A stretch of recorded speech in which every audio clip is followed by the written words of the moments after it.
ওই আগের এভির কোনো চিহ্ন যেন এই চরিত্রটার মধ্যে না থাকে। কিন্তু দর্শকেরা কষ্ট পাবেন, সত্যি আগের এভিকে কি আর দেখা যাবে না? সেটা তো সময় বলবে, কিন্তু এখন আপাতত তো দেখা যাবে না, কারণ ওই এভিকে দুমড়ে মুচড়ে ভেঙে ও যে টার্মোয়েলটার মধ্যে দিয়ে গেছে, আমি বললাম না যে ওই আগুনে পুড়ে পুড়ে পুড়ে পুড়ে এই এভিটা তৈরি হয়েছে। কথাই বলছি না কেন, মানে ওরকম ভাবে না, মানে হ্যাঁ, এবং এই চরিত্রটা এখন এতটাই সিরিয়াস, এতটাই ডার্ক, তো আমি চাই না যে আমি গিয়ে বিরক্ত। সন্ধে 7টায় এটা আমার অভ্যেস নেই বলা, কিন্তু এটাই বলি পাশে একজন থাকে যে শুরু করে বলে দেয়। হ্যাঁ, তো সন্ধ্যে 7টায় শুধুমাত্র স্টার জলসায় দেখুন কথা। প্রিয় মানুষকে আমরা কম বেশি সকলেই হারাই, কিন্তু সেই যন্ত্রণাটা কে কিভাবে নেবেন? কেউ মেনে নিতে পারেন, মেনে হয়তো জীবনে এগিয়ে যান, আবার অনেকে মেনে নিতে পারেন না, তাদের জীবনটাই বদলে যায়। ঠিক যেমন বদলে গেছে এভির জীবন, কারণ সকলেই জানেন কথা তার জীবনে এখন আর নেই। এবং এভি বদলে যাওয়ার সঙ্গে সঙ্গে আমার যেটা মনে হচ্ছে সাহেবদাও খানিকটা বদলে গেছে। সাহেবদা যেরকম দেখি অনেকটাই চুপচাপ শান্ত। না, আসলে এই ক্যারেক্টারটাই এরকম যে এতটা ডার্ক, এতটা হেভি একটা ক্যারেক্টার, যে ইয়ার কি মজা ঠাট্টার মধ্যে সারাক্ষণ থাকে না, এই চরিত্রটা যে মনটা হয় না, সেই মনটা তৈরি করতে পারবো না। তো সেই মনটা তৈরি করার জন্যই বাকিরা সবাই আনন্দ হইলেও করলেও আমাকে একটু আলাদা থাকতে হচ্ছে, কারণ এই ক্যারেক্টারটাই সেরকম, ওই ইন্টেন্সিটিটা ডিমান্ড করে। তো সেই কারণেই তৈরি করা। আমি আমার মতো নিজের মতো বসে গান শুনছি, স্ক্রিপ্ট পড়ছি, ওই ভাইবটাই, ওই জোনটায় থাকার চেষ্টা করছি, কারণ সেখান থেকে বেরিয়ে গেলে পরে মানে ক্যারেক্টারটার প্রতি ইনজাস্টিস হবে আর কি। এই যে নিজেকে একটা যন্ত্রণার মধ্যে রাখার চেষ্টা, মানে অভিনয়টার জন্য, সেটা তোমার জন্য কতটা টাফ? অ্যাক্টরদের ক্ষেত্রে তো এটা অনেক সময় খুব মানে টাফ শুধু নয়, মানে লিথেলও হয়ে ওঠে।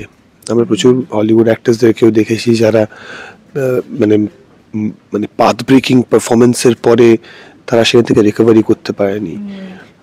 তো আমার ক্ষেত্রেও কিছু কিছু জায়গায় মানে সেই লেভেলে না পৌঁছালেও শুটিং করার পর একটু সত্যি তো মেন্টালি এক্সস্টেড মনে হয়, একটু টায়ার্ড মনে হচ্ছে, হেভি মনে হচ্ছে, বাট সেই জোনটায় একটা হিসেবে নিজেকে রাখতে হবে।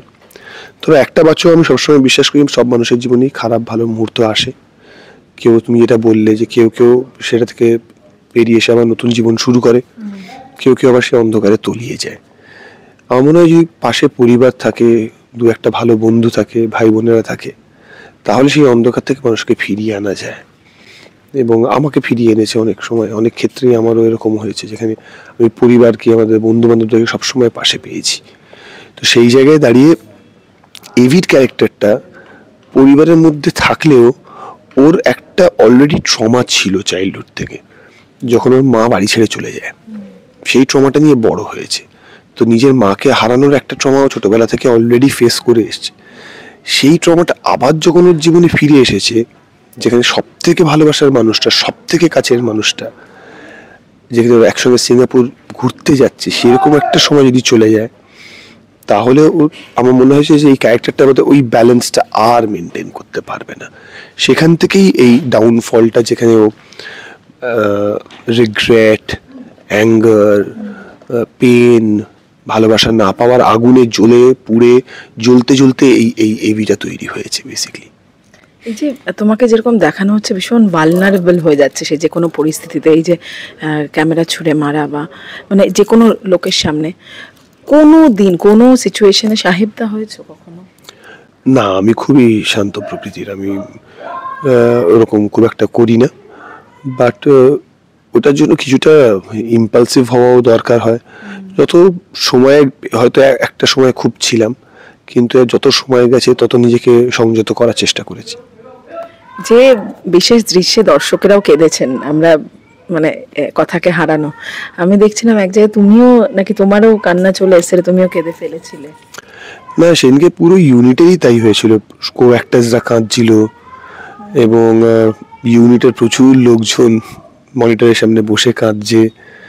এবং অদ্ভুতভাবে মানে অভিনেতা হিসেবে আমার কাছে এটা প্রথমবার একটা প্রাপ্তি, যেখানে যখন আমরা শুটিং করছি তখন প্রায় 70-80 জন মানুষের ভিড় হয়ে গেছিল এখানটাতে শুটিং দেখার জন্য, কথায় শুটিং চলছে। এবং তারা যখন রিয়েলাইজ করলেন যে বম ব্লাস্ট হয়ে কথা মরে যাচ্ছে, তারপরে আমাদের যে রিয়াকশনটা আমরা যখন শ্যুট করছি, শটের সময় একটা আওয়াজ হয়নি। যেই শটটা কাট হয়েছে, পুরো ইউনিট থেকে শুরু করে যারা দাঁড়িয়ে শুটিং দেখছিল তার সকলে হাততালি বাজাতে শুরু করেছে। তো আমার কাছে মনে হয় একজন অভিনেতা হিসেবে এটাই সব থেকে বড় প্রাপ্তি। এই যে এত এত মানুষ লিখছে যে কালকে হসপিটালের বাইরের সিনটা এত সুন্দর হয়েছে, আমরা এত কেঁদেছি, ভাবতে পারছি না, তোমরা এত কষ্ট হচ্ছে। তো আমার মনে হয় পুরস্কার টুরস্কার তো ঠিক আছে, মানুষে পায়, কিন্তু একজন অভিনেতার কাছে তার ক্রাফটের প্রতি যে অ্যাপ্রিসিয়েশন, যেই মানুষের জন্য করা, তাদের থেকে ওই অ্যাপ্রিসিয়েশনটা পাওয়াটা বোধহয় সব থেকে বড় পুরস্কার। একদম একদম, সেটা প্রথম থেকেই পাচ্ছি এই ধারাবাহিক। আর একটা কথা যেটা আমার খুব মনে হয়েছে, যে এই যে একটা কথায় আছে মর্দ কো দর্দ নেহি হোতা, সেখানে এবি যেভাবে কাঁদছে, তারপরে যে চেঞ্জটা এসছে, সাহেবদা কাঁদে কোনো পরিস্থিতিতে, নাকি ছেলে কাঁদবে কেন, এই বোকা বোকা কনসেপ্টটা? না দেখো, সবসময় যে কান্নাই দুঃখের বহিঃপ্রকাশ তা নয়। হ্যাঁ, মানে তার অনেক রকম ভাবে তো প্রকাশ পেতে পারে সেটা। তবে একজন অভিনেতা হিসেবে ওই সেন্সিটিভিটিটা থাকা খুব দরকার, ওই আবেগটা থাকা, আবেগপ্রবণ হয়ে পড়াটা খুব দরকার। কারণ সেটা আমাদের কাজের ক্ষেত্রে, আমি পাথরের মতো মন নিয়ে একটা অভিনয় করতে আসি, আমার অভিনয়টা পাথরের মতনই হবে আর কি। সেই, কিন্তু কথাকে হারিয়ে এবি এখন কেমন আছে এটা একটু শুনি আগে। দেখো, এই সংলাপটা শোতে একটা সিনেমা আমাকে জিজ্ঞেস করা হয়েছে এই একটু আগে, যে আপনি কি কথাকে মিস করছেন। একজন প্রেসের রিপোর্টারই জিজ্ঞেস করেছে, তার মাথায় একটা বোতল ভেঙেছি আমি একটু আগে। ভেবে চিন্তে প্রশ্ন করো। একটু বলুন না স্যার, মানে একটু বলুন কতটা মিস করছেন। ওয়েল, ওটাই বলি যে যেটা তোমার সিনেও যে সংলাপটা বলেছি, যে কে কথাকে আমি চিনি না। এইভাবে কোনো মানুষকে ভুলে যাও সাহেবদা, পারো? আসলে আছে কিন্তু না, নেই, সামনে দেখা নেই। এক একজন মানুষ এক এক রকম ভাবে পারে, আবার অনেকে পারে না, আবার অনেকে পারে না সেটা দেখায়ও না, তো বিভিন্ন জিনিস হয়। একদম। আচ্ছা, এই চেঞ্জটা কেমন লাগছে তোমার নিজের একজন অভিনেতা হিসেবে? তুমি পুরো বদলে গেলে, কথায় জুটিকে মানুষ এতটা মজা দেখেছে, সেখান থেকে ডার্ক একটা জায়গা চলে এলো, এটা নতুন চ্যালেঞ্জ হিসেবে নিচ্ছি আমরা। দেখো, ওটাও তো একটা প্রেমের গল্প ছিল, দুটো অপোজিট ক্যারেক্টারের প্রেমের গল্প, কথা আর এভি। সেখানে যে আমরা এক নম্বর হতে হবে বা দর্শকদের মধ্যে একটা ফ্যানডাম তৈরি করতে হবে, সেইভাবে তো অভিনয়টা করিনি। যখন অভিনয় করেছি, ক্যারেক্টারটার কথা ভেবে ক্যারেক্টারটাকে জাস্টিফাই করার জন্য করেছি। এটাও কিন্তু একটা লাভ স্টোরি, এবং এটাও দুটো একদম সম্পূর্ণ ভিন্ন ধরনের মানুষের মধ্যে প্রেমের গল্প। তো এটাও একটা চ্যালেঞ্জ আমাদের কাছে অভিনেতা হিসেবে, যে এটাও মানুষের কাছে গ্রহণযোগ্য তৈরি করা ক্রমশ, এবং প্রথমত, এবং দ্বিতীয়ত সেটাকে আর কি একদম মনের একটা কাছের ক্যারেক্টার তৈরি করে ফেলা।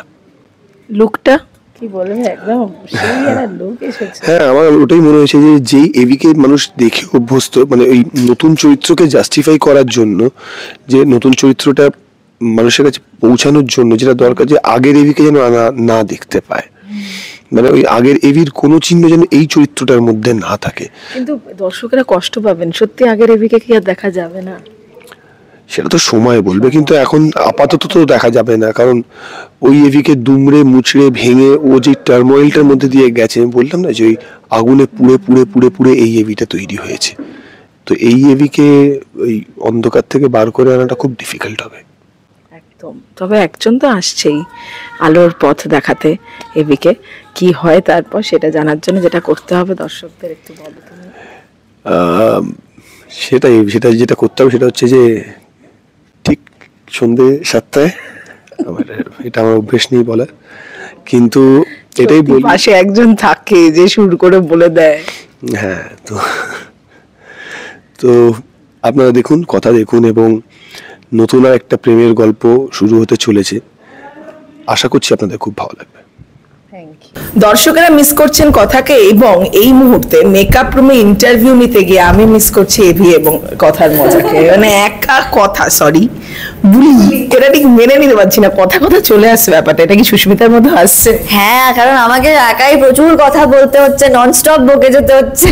এই সাহেবটা দেখলে 90% কথা বলে দেয় করে পার পেয়ে যাই, কিন্তু আজকে আর সেটা হচ্ছে না, সব নিজেকে বলতে হচ্ছে। শুধু কথা বলতে হচ্ছে না, তারস্বরে, মানে আমরা ওইখান থেকে আওয়াজ পাচ্ছি না, তাই তো? হ্যাঁ, বুলি চরিত্রটা খুব লাউড, খুব চিৎকার করে, মানে একটা হ্যাঁ দাদা বলুন, হ্যাঁ দাদা বলুন, এরম করে একটা বলছে। তো সেটা করতে গিয়ে গলা ফলা বসে তো, বাট আমার খুব মজা লাগছে। এটা নতুন চরিত্র, একদম অন্য রকম, কথার থেকে সম্পূর্ণভাবে আলাদা, প্রচন্ড জোরে কথা বলে, অশিক্ষিত, বডি ল্যাঙ্গুয়েজ আলাদা, খুব মানে খুবই লাউড চরিত্রটা। আমার বেশ ভালো লাগছে আর কি। কিন্তু সুস্মিতা কি একটু একটু একটু একটু না খানিকটা হলো কথাকে মিস করছে, কথার সেই? হ্যাঁ অবশ্যই, মানে এতটা সময় ধরে যে চরিত্রটাকে তৈরি করেছি আমরা সবাই মিলে, শুধু আমি একা নই, তো সেটাকে একটু মিস করছি। বাট আমার বুলি এখন সম্পূর্ণভাবে ফোকাস অন বুলি। কিন্তু মনটা কোথায়? মনটা এখন বুলিতেই, নইলে কেলানি খাবো। আজকে আমি যখন সাহেবদা ইন্টারভিউ নিচ্ছিলাম, সাহেবদা লাস্টে কখন দেখাবে বলতে গিয়ে, এটা তো আমি বলি না, থেমে গেল, এখন পাশের জন বলে দেয় শুরু করে। সাহেবদাও মিস করছে, আমি বুঝলাম, মানে এরকম একটা ব্যাপার। কিন্তু এই যে সবসময় একসঙ্গে সিন করা, সুস্মিতার একই স্টুডিও একই সবকে, তবুও একসঙ্গে সিন করা, এটা মনে হয় মিস করছে পাশে সাহেবদা সব সময় কিছু না কিছু বলে আছে। কারণ হ্যাঁ সেটাও আছে, তার উপরে হচ্ছে যে ওই গাইডেন্স গুলো, মানে যে সিনগুলোতে থাকছে না, সুমনদা তো অবশ্যই আছে, সবসময় সুমনদাকে গিয়ে খোঁচাচ্ছি আমি এখন, মানে হচ্ছে ছোটখাটো ব্যাপার হলে কি, আচ্ছা এটা বলো তো, এটা কি করবো, এখন তো হচ্ছে না, এখন কি সব মানে যে কোনো ছোটখাটো ব্যাপারে আর সুমনদা এটা বলো, এটা কি হয়, সুমনদাকে গিয়ে খোঁচাচ্ছি। কিন্তু হাসানোর লোকটাও তো একটু দূরে দূরে থাকছে এখন। হ্যাঁ বাট সমানে হাসে, সমানে কিছু না কিছু। বাট এখন তো মানে মানে এটা বুলি করতে গিয়ে, মানে স্ক্রিপ্ট ধরো এইরকম, আমার সংলাপ এরকম এরকম, সেটা মুখস্থ করতে গিয়ে, মানে ওই ডাইলেক্টে কথা বলতে গিয়ে কোথায় কি আর মুখ গুজে স্ক্রিপ্টে বসে আছি। এটা কিছুদিন পর ধাতস্থ হয়ে যাবে আসলে। এখন এখন একটু ওই মানে ডাইলেক্টে কথা বলতে মানে একটু অসুবিধা হচ্ছে, কারণ এইভাবে কথা বলে আমরা যেহেতু অভ্যস্ত, তো সেটাকে চেঞ্জ করতে একটু সময় তো লাগে, বাট চেষ্টা করছি ভীষণভাবে, তো ধাতস্থ করে নেবো খুব তাড়াতাড়ি। একদম। আচ্ছা, এত তাড়াতাড়ি কথাকে বিদায় জানাতে হবে, এটা কি সুস্মিতা ভেবেছিল? একদমই না, মানে আমার কাছেও দর্শকদের কাছেও, মানে দর্শক তো সেদিনের এপিসোড দেখে যে এটা কি হলো, এটা কি হলো, আমার বাপি এপিসোড দেখে যেটা বুম, এটা কি হলো, সবার মাথার মধ্যে বোম বেড়েছে, এটা কি হলো। ভেবেছিল তাও বেঁচে যাবে, যেটা হয় যেটা সাধারণত হয়ে থাকে, কিন্তু কথা তো সবসময় একটু হাটকে, তো এটাও আর কি একটু হাটকে, তো কথা তো বেঁচে নেই।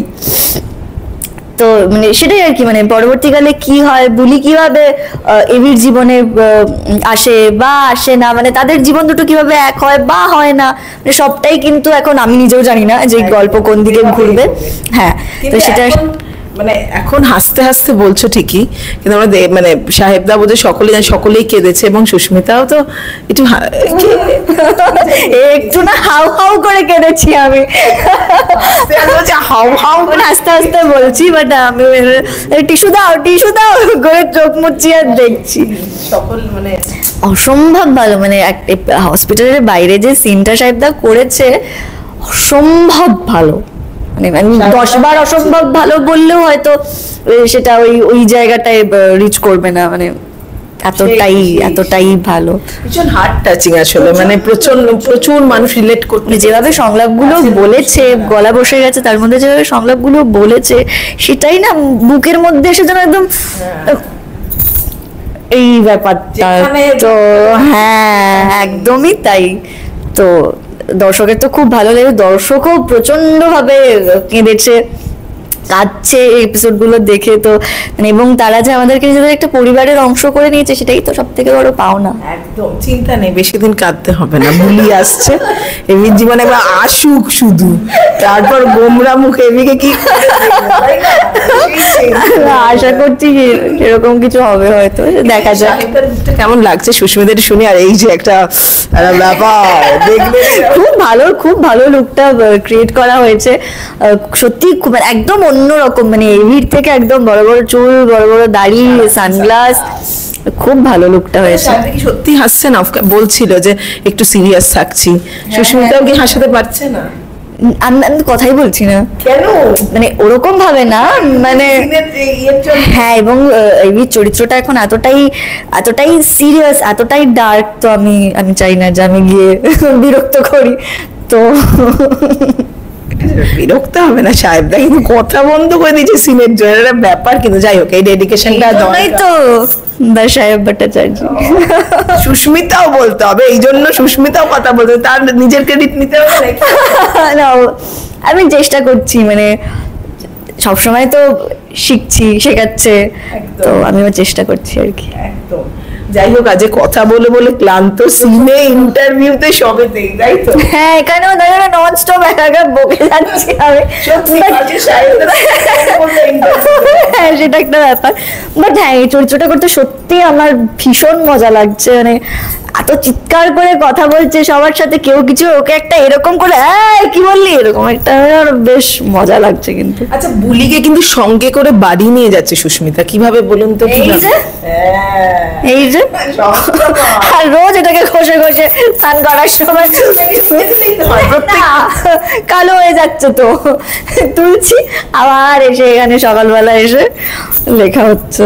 যাই হোক, প্রচুর খাটনি, বুঝতেই পারছেন, কাচের চুরি টুরি পরে মেয়ে চেঁচামেচি করছে রাস্তায়, সে মানে একটা ব্যাপার আছে কিন্তু লুকটার মধ্যে, না ঘাগরা কাচের আছে এরকম, মানে ছোটবেলায় সিনেমাতে দেখেছিলাম এরকম এরকম লুক, এরকম চরিত্র, যে রাস্তায় ডুগডুগি বাজাচ্ছে, খেলা দেখাচ্ছে, সেইটা একটা মানে আমার বেশ ভালো লাগছে এরকম একটা চরিত্র করতে পেরে। এরকম আরো মানে ভালোবাসু কথার মতো বুলিকেও ভালোবাসবেই দর্শক, আমরা জানি। কার বলি বন্দুকের গুলি, গুলি একদম বুকে রাখবো গিয়ে দর্শকদের। শেষ করবো, শেষে ওই যে তুমি তোমার স্টাইলে প্রতিদিন সন্ধ্যা 7টায় শুধুমাত্র স্টার জলসায় দেখুন কথা। আরে কথাকে মিস করলাম না, এই যে কথা। Thank you. চলো।